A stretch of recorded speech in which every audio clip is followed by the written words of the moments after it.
नमस्कार, स्वागत है आप सभी का। बिहार में 1,70,000 पदों पर शिक्षक भर्ती के लिए आवेदन की प्रक्रिया चल रही है। नोटिफिकेशन जब आया था तो इसमें अन्य राज्यों के अभ्यर्थियों को एलिजिबल नहीं माना गया था। इस शिक्षक भर्ती में आवेदन के लिए बिहार राज्य का अस्थायी निवासी होना अनिवार्य था। फिलहाल में इस अनिवार्यता को हटा दिया गया है और आज बिहार सरकार के द्वारा कैबिनेट की मीटिंग में फैसला ले लिया गया है। इसके पहले इसी प्रकरण में कोर्ट में याचिका भी दाखिल कर दी गई थी। आगे सुनवाई होनी थी, लेकिन सुनवाई से पहले नियमावली में संशोधन करते हुए अन्य राज्यों के अभ्यर्थियों को भी इस भर्ती के लिए एलिजिबल मान लिया गया है। आगे आपको पूरी डिटेल बताएंगे, पूरी अपडेट बताएंगे कितने पदों पर आप एलिजिबल होंगे जो अन्य राज्यों के अभ्यर्थी होंगे, जैसे उत्तर प्रदेश हो गया, झारखंड हो गया। इससे पहले यहाँ पर बात कर लेते हैं कि उत्तर प्रदेश में नई प्राथमिक शिक्षक भर्ती को लेकर के RTE के तहत कितने पदों पर भर्ती की जानी है। इसी को लेकर के आज बेसिक शिक्षा विभाग के सभी उच्च अधिकारियों की मीटिंग होनी थी, लेकिन आज मीटिंग नहीं हुई है। मीटिंग को पोस्टपोन कर दिया गया है और प्राप्त जानकारी के अनुसार कल की डेट में मीटिंग हो सकती है। बस यहाँ पर सभी अभ्यर्थी आशा करते हैं कि उत्तर प्रदेश सरकार के द्वारा जल्द नई प्राथमिक शिक्षक भर्ती को लेकर के निर्णय ले लिया जाए, अधिक से अधिक पदों पर भर्ती का विज्ञापन जारी किया जाए। पिछले 4 से 5 सालों से इंतजार कर रहे अभ्यर्थियों का इंतजार समाप्त हो। चलिए अब आगे बात कर लेते हैं बिहार शिक्षक भर्ती को लेकर के। इस तरह का एक नोटिस आप सभी को देखने को मिला होगा, प्रेस नोट, शिक्षा विभाग बिहार पटना, जिसमें आप सभी देख सकते हैं बिहार राज्य विद्यालय अध्यापक नियुक्ति स्थानांतरण अनुशासनिक कार्रवाई एवं सेवा शर्त संशोधन नियमावली 2023 की स्वीकृति के संबंध में। इस नियमावली के संशोधन के उपरांत विद्यालय अध्यापक के पद पर नियुक्ति हेतु बिहार के अस्थायी निवासी होने की अनिवार्यता समाप्त कर दी गई है, यानी कि बिहार के अस्थायी निवासी होने की अर्हता अनिवार्य नहीं रहेगी। इस भर्ती के लिए बीएड और सीटेड के अपीयरिंग वाले अभ्यर्थी भी एलिजिबल है इस भर्ती में आवेदन करने के लिए।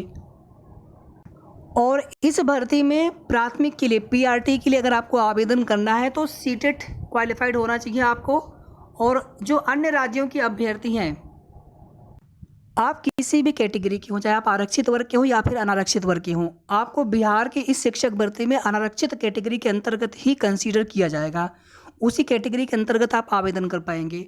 और सीटेट में आपके 90 अंक होंगे, तभी आप प्राथमिक शिक्षक भर्ती के लिए एलिजिबल होंगे। अब यहाँ पर जो अनारक्षित की सीटें होंगी, उन्हीं सीटों के लिए आप फाइट कर पाएंगे। यहाँ पर एकेडमिक का कोई मतलब नहीं है। यूपी की तरह एकेडमिक के नंबर नहीं जोड़ते हैं, रिटन एग्जाम होगा और उसी के नंबर के आधार पर मेरिट बनेगी। तो उम्मीद करते हैं इतनी चीज़ें आप सभी को क्लियर हो गई होगी। आगे देखिए, इसके बाद अगर वेतन की बात कर लें तो 25,000 रुपये मूल वेतन है। इसके अलावा इसमें अनुमन्य भत्ते भी हैं। और शुरू में आप देखेंगे तो 2 वर्ष का परिवीक्षा का काल रहेगा और बाद में इसको 1 वर्ष तक बढ़ाया भी जा सकता है। श्रेणी एवं सेवा के अधीन वर्ग विद्यालय अध्यापक और राजपत्रित अस्थायी एवं नई पेंशन योजना के नियमानुसार अनुमान्य। तो ये तो हो गया PRT के लिए, ठीक है। इसके आगे देखिए, माध्यमिक विद्यालय वर्ग 9 से 10 तक के विद्यालय अध्यापकों के लिए। एक चीज़ आप और देखिए, अभी ये जो निर्णय लिया गया है राज्य सरकार के द्वारा कि अन्य राज्यों के अभ्यर्थी भी एलिजिबल होंगे, इस निर्णय का विरोध भी किया जा रहा है। जो बिहार के अस्थायी निवासी वाले अभ्यर्थी हैं, उनको लग रहा है कि कंपटीशन बढ़ जाएगा।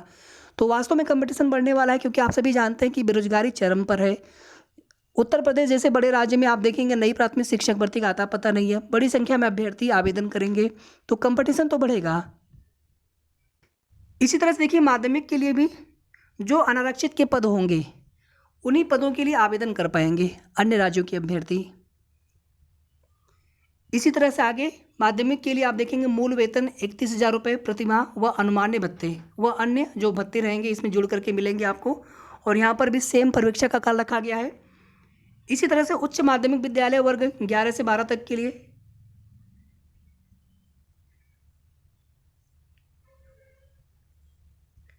अब आगे आप देखेंगे सिलेबस। अगर आप यहाँ पर देखेंगे तो PRT के लिए भाषा के सेक्शन में 2 भाग है, 25 प्रश्न और 75 प्रश्न के साथ में। 25 प्रश्न वाला जो सेक्शन है यानी भाग 1 है, अंग्रेजी भाषा सभी के लिए अनिवार्य होगा। भाग 2 में जिसमें 75 क्वेश्चन पूछे जाएंगे, इसमें आप हिंदी या उर्दू भाषा या बांग्ला भाषा, तीनों में से किसी एक भाषा का चुनाव आपको करना होगा। इस पत्र का अर्धांक कम से कम 30% अनिवार्य है। 30% आपको इस सेक्शन में लेकर के आना ही आना होगा, इस 100 क्वेश्चन वाले में। दूसरा भाग होगा सामान्य अध्ययन का, जिसमें आप देखेंगे 150 प्रश्न 150 अंक के रहेंगे प्राथमिक विद्यालय के अध्यापकों के लिए। इसमें प्राथमिक गणित, मानसिक क्षमता परीक्षण, सामान्य जागरूकता, सामान्य विज्ञान, सामाजिक विज्ञान, भारतीय राष्ट्रीय आंदोलन, भूगोल और पर्यावरण शामिल है। सामान्य अध्ययन पत्र के प्रश्न प्राथमिक विद्यालय के पाठ्यक्रम से संबंधित होंगे, लेकिन इसका स्तर उम्मीदवार हेतु निर्धारित न्यूनतम अर्हता के आलोक में होगा। ये दोनों पेपर 2-2 घंटे के होंगे। नेगेटिव मार्किंग का भी प्रावधान है। इसके आगे आप फिर देखेंगे माध्यमिक विद्यालय के अध्यापकों के लिए। इसमें भी आप देखेंगे भाग 1 और भाग 2 है। भाग 1 में 100 प्रश्न, भाग 2 में 50 प्रश्न। सभी प्रश्न 1 अंक के रहेंगे। 150 प्रश्न 150 अंक 2 घंटे का। भाग 1 देखेंगे तो विषय पत्र रहेगा। उम्मीदवारों द्वारा इन पत्रों में से किसी एक पत्र का चुनाव किया जाना है। हिंदी, बांग्ला, उर्दू, मैथिली, संस्कृत, भोजपुरी, अरबी, फारसी, अंग्रेजी, विज्ञान, गणित एवं सामाजिक विज्ञान। और भाग 2 में आप देखेंगे तो सामान्य अध्ययन का पत्र रहेगा, क्वेश्चन पेपर रहेगा, जिसके प्रश्न माध्यमिक विद्यालय के पाठ्यक्रम से संबंधित होंगे। इसी तरह से उच्च माध्यमिक विद्यालय के अध्यापकों के लिए भी आप यहाँ पर देखेंगे तो भाग 1 और भाग 2 है। भाग 1 विषय पत्र है और भाग 2 सामान्य अध्ययन पत्र। प्रश्न बहुविकल्पी वस्तुनिष्ठ होंगे, यानी मल्टीपल चॉइस क्वेश्चन, और नेगेटिव मार्किंग का भी प्रावधान रहेगा। एक चीज़ आपको यहाँ पर और ध्यान देना है कि यहाँ पर एक मिनिमम कट ऑफ मार्क्स भी रखा गया है। सामान्य वर्ग के लिए 40%, पिछड़ा वर्ग के लिए 36.5, अत्यंत पिछड़ा वर्ग के लिए 34%, SC ST महिलाओं, निःशक्तता से ग्रस्त दिव्यांग उम्मीदवारों के लिए 32%। निर्धारित न्यूनतम अर्हतांक प्राप्त करना अनिवार्य होगा, अन्यथा वे प्रतियोगिता परीक्षा से बाहर हो जाएंगे। मेरिट में उनको कंसीडर नहीं किया जाएगा। आवेदन करने की लास्ट डेट 12 जुलाई है।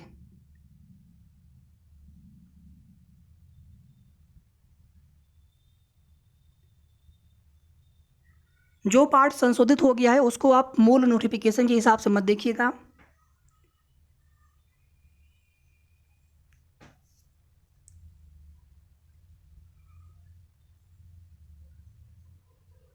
आगे आप देखेंगे 1 से 5 तक के लिए जो शैक्षणिक अर्हता योग्यता है, न्यूनतम 50% अंकों के साथ उच्चतर माध्यमिक अथवा इसके समकक्ष तथा प्रारंभिक शिक्षा शास्त्र में द्विवर्षीय डिप्लोमा, चाहे उसे कोई भी नाम दिया गया हो।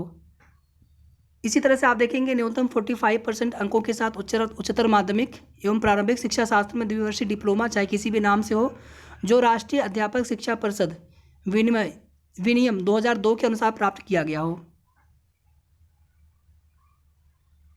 और जिन्होंने शिक्षा स्नातक की उपाधि प्राप्त की है, आगे उनके लिए ब्रिज कोर्स करवाया जाएगा 6 मंथ का।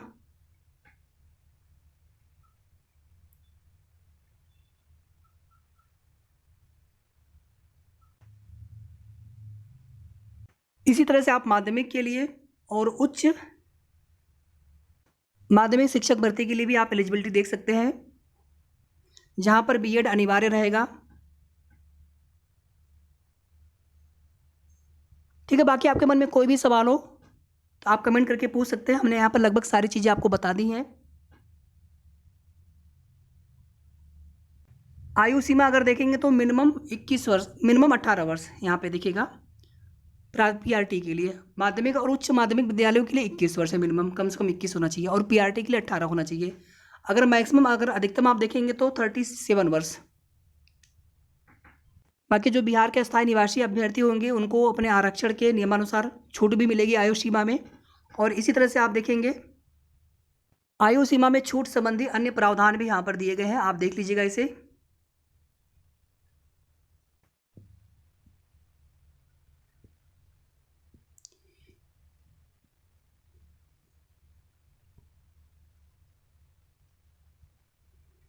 साक्षात्कार का कोई प्रावधान नहीं है, और जो मेरिट लिस्ट बनेगी, जो आपका रिटन एग्जाम होगा, उसी के अंक के आधार पर कुछ अधिमानी अर्हता संबंधी प्रावधान भी किए गए हैं, जिसके अनुसार किसी अभ्यर्थी के समान मेरिट पर आने पर उनको प्रेफरेंस मिलेगा। लास्ट डेट 12 जुलाई है आवेदन करने की, तो 12 जुलाई से पहले पहले आपको आवेदन कर लेना है। अन्य राज्यों के अभ्यर्थी आप किसी भी कैटेगरी के हों, आपको अनारक्षित यू बार के अंतर्गत ही आवेदन करना होगा। और जो अभ्यर्थी बिहार राज्य के निवासी होंगे वो आप जिस कैटेगरी से आते होंगे उस कैटेगरी के अंतर्गत आप आवेदन कर सकते हैं।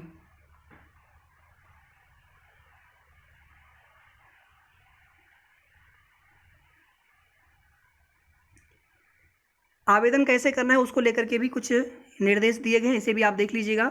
सामान्य अभ्यर्थियों के लिए 750 रुपये शुल्क है।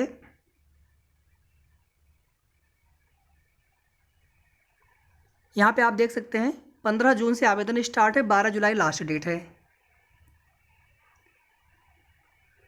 ऑनलाइन आवेदन करना है और कोई भी आपको हार्ड कॉपी आयोग नहीं भेजना है।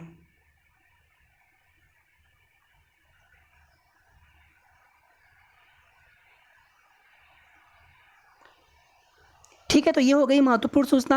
आगे की जो भी ऑथेंटिक सही जानकारी होगी समय समय पर आप सभी को अपडेट हमारे चैनल के माध्यम से मिलती रहेगी। वीडियो को आप सभी लाइक कर दिया करें, शेयर भी आप सभी कर सकते हैं और अगर आपने अभी तक चैनल को सब्सक्राइब ना किया हो तो ज़रूर सब्सक्राइब कर लेंगे। धन्यवाद।